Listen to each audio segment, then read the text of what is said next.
ఆరోపణలు అపోహలకి ఆన్సర్ చెప్పలేము.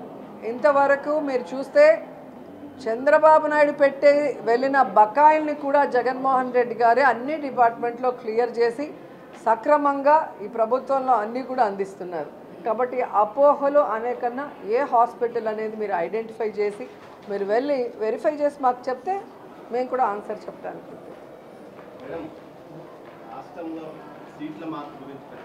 నియోజకవర్గాల నుంచి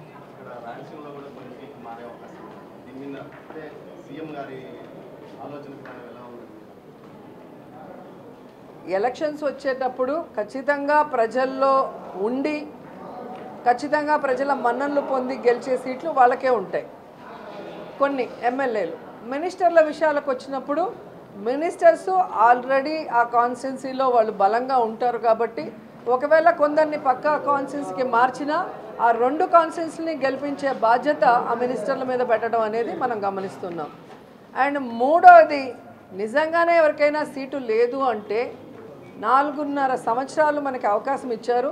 అండ్ ఎమ్మెల్యేలు ఎమ్మెల్సీలు ఎంపీల మీటింగ్స్ ఏదైతే గడప గడపకి మన ప్రభుత్వ కార్యక్రమం మీటింగ్స్ జరిగినప్పుడు క్లియర్ కట్గా జగన్మోహన్ రెడ్డి గారు చిన్న పిల్లలకు చెప్పినట్టు చెప్పారు, నాకు మిమ్మల్ని ఎవరిని వదులుకోవటం ఇష్టం లేదు, అందరం కలిసి ప్రయాణం చేయాలనుకుంటున్నాం, నా వరకు నేను ప్రజలకు ఇచ్చిన ప్రతి వాగ్దానాన్ని ఎంత కష్టమైనా కూడా ఈరోజు నెరవేరుస్తూ ఎక్కడా కూడా ఎవరికి ఇబ్బంది లేకుండా చూసుకుంటున్నా, కాబట్టి లోకల్గా మీ మీద బ్యాడ్ లేకుండా చూసుకోండి, ప్రజల్లో ఉండండి, ప్రజలకి నేనిచ్చే సంక్షేమాన్ని లేదా వాళ్ళు కోరుకున్న అభివృద్ధిని నాకు తెలియజేసి చేయమని చెప్పడం జరిగింది.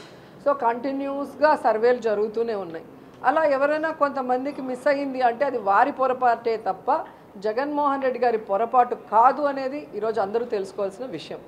అండ్ ఇంకోటి, ఈరోజు వాళ్ళకి వాళ్ళు కొంతమంది ఊహించేసుకొని సీట్లు రాలేదనేసి వాళ్ళు బాధపడితే దానికి మనం ఏం కూడా సమాధానం చెప్పలేం. ఏదైనా మార్పులు చేర్పులు ఉన్నా కూడా పిలిచి వాళ్ళతో 2-3 డిస్కషన్స్ అయిన తర్వాతే మార్పులు జరుగుతున్నాయి తప్ప ఎక్కడా కూడా బ్లంట్గా మార్పులు అనేది జరగట్లేదు.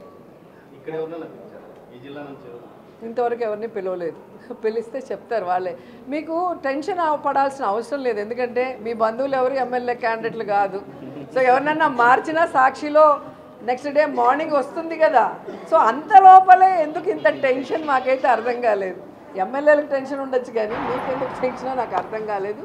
అండ్ కొన్ని ఛానల్స్ పచ్చ ఛానల్స్ పనిగట్టుకొని వీళ్ళకి సీటు లేదు వాళ్ళకి సీటు లేదని వాడి ఆశని వాడి కడుపు మంటని ఈరోజు ఒక స్టోరీల రూపంలో వేస్తున్నారు. వాళ్ళకి నేను చెప్పేది ఒక్కటే, మీరు ఎంత కడుపు నొప్పితో ఎన్ని స్టోరీలు వేసినా మీ మాటను బట్టి జగన్మోహన్ రెడ్డి గారి సీటు ఇవ్వరు, మార్చరు. కాబట్టి నీ కడుపు మండకి నువ్వు మెడిసిన్ తీసుకుంటే అది తగ్గుతుంది తప్ప నువ్వు ఇలా చేయటం వల్ల ఎవ్వరు కూడా నమ్మే పరిస్థితి లేదు. నన్న ఏం చేయాలని ఆశపడుతున్నావా? అదే అంటున్నాను కదా, చేసుంటే మీకు సాక్షిలో వస్తుంది. సో సాక్షిలో వచ్చింది అంటే ఖచ్చితంగా గవర్నమెంట్ డెసిషన్ తీసుకున్నట్టు.